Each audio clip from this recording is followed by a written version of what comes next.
Imagine this, it's midnight, payday. You've just received your month's salary, the fruits of your labour and stress over the last 4 weeks. Your partner's fast asleep upstairs, but you're wide awake. Adrenaline coursing through your veins in anticipation. Tonight's the night.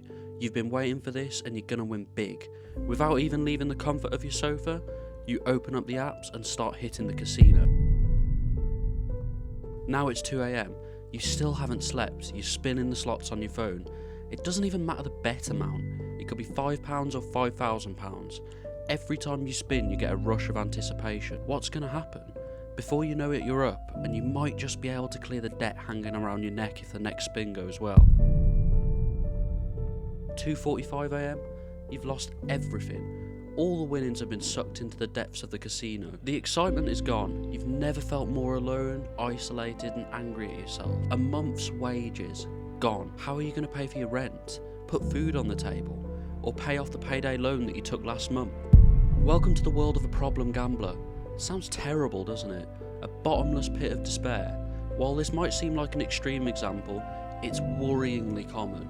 According to a YouGov prevalence survey in 2020, as many as 1.4 million people in the UK might be considered as problem gamblers, with the government's own gambling commission estimating that 395,000 people in the UK have a serious problem with gambling. This is only growing, and the NHS has said they're facing an uphill battle, with gambling referrals going up by 130% in 2024. To put this into perspective, a 2020 study from Public Health England estimated there were approximately 261,000 heroin users in the UK. We rightly bemoan heroin and hard drugs as a poison on society, but we have a deeply entrenched and legal association with gambling that barely gets a second look by the people in power.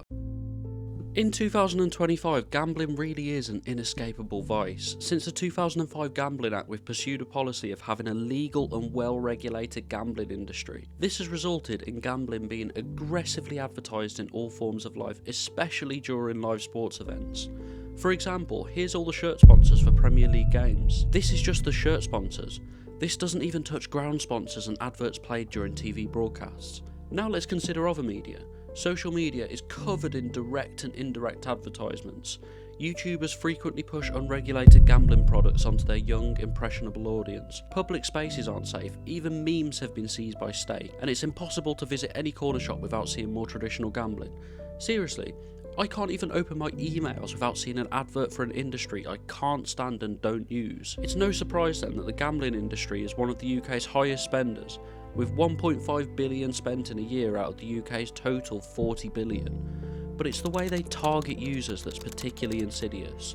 Bookies and online casinos introduce gambling into the consciousness of children from an early age through sponsorships of influencers. You might say that they're just targeting the adult viewers of these streams, but children still see it, and unfortunately, we see the effect that this is having on young people. The latest Gambling Commission report shows there might be as many as 85,000 children in the UK suffering from gambling-related harm. Since the advent of online gambling, there's been a massive change in how gambling merchants target their customers, and there's been repeated disclosures from third parties that they source targeted data from brokers that aligns with their sought demographics.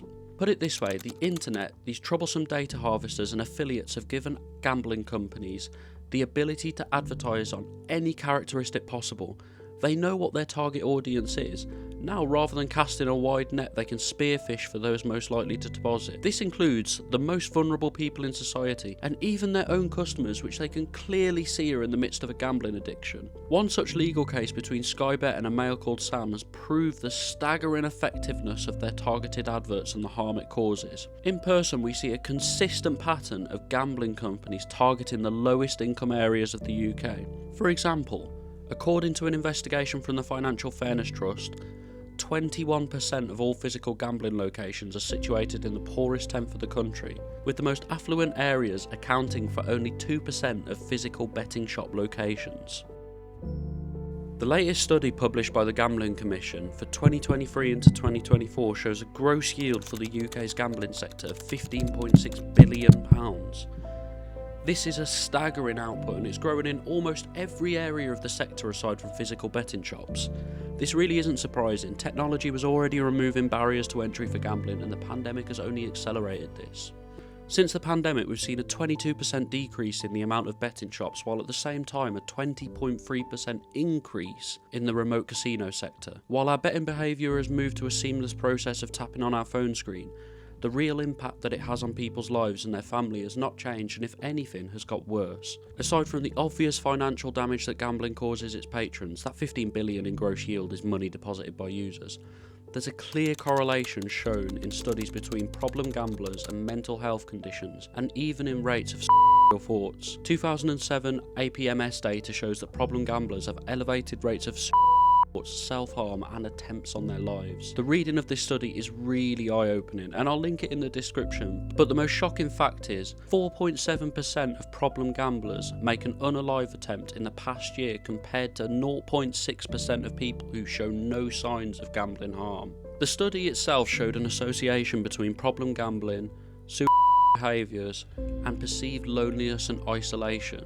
This study is old, but in the time since this, we've seen an explosion in the amount of money wagered, and also gambling habits change. Now people can and do mostly bet from the comfort of their own home, rather than make the journey into physical locations, further compounding the loneliness aspect while simultaneously removing barriers to entry. It's completely reasonable to assume that the health impact of gambling is only growing as people become more isolated in their habits.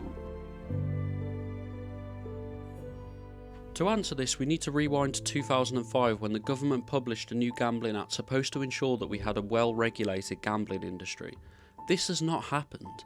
The Gambling Act 2005 was born in an analogue era just before it transitioned into digital.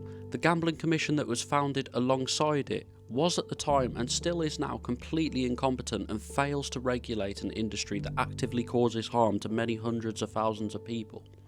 In just one case, 888.com, who themselves operate more than 270 sites and brands, habitually failed to uphold self-exclusion and allowed those who'd signed up to GamStop to use their site. This affected 7,000 people. One of these problem gamblers alone wagered £1.3 million until the bookies rectified their mistake. After a 6-month investigation from the Commission that somehow only cost £12,000, seriously, £2,000 a month. This is either one person working for minimum wage, or they did not take this at all seriously. The company was fined less than £8 million.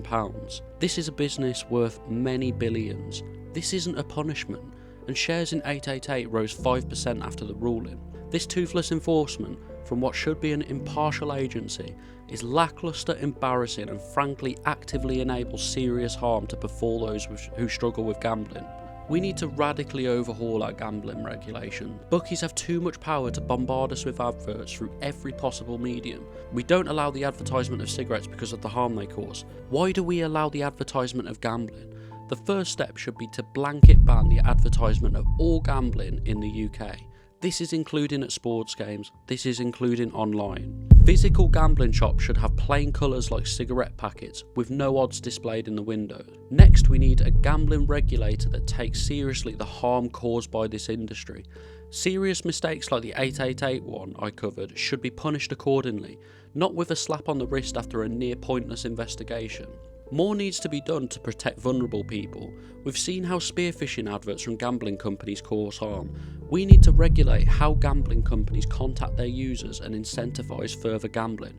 Finally, we need to ban fixed odd betting terminals and games. You know what I mean, the big bright screens that are basically slot machines. These games and terminals are algorithmically programmed to give you less and less money with each spin, and employ all kinds of psychological tricks to keep you addicted and spinning while draining your wallet. These are the worst of the industry and are part of their highest yielding products.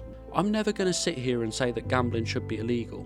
That would just drive it into an underground black market. But we should not be allowing gambling merchants to run rampant and exploit our country and our most vulnerable people. There's a trope when dealers are sentenced that they're purveyors of misery and poison their community. While the vast majority of gamblers, I'm sure, are not at risk, so are the majority of drug users. It's a slim minority that suffers harm in both cases, but when they do, it's life-changing. Really ask yourself, what's the difference? They both sell harmful products to people. We cannot allow this to continue. This is a public health emergency that has to change before it's too late. What do you think we should do? Do you think we should regulate gambling more, deregulate, or just outright ban it? Let me know in the comments, and if you enjoyed the video, please like the video and subscribe. It really helps me out and we can help to push out a good message.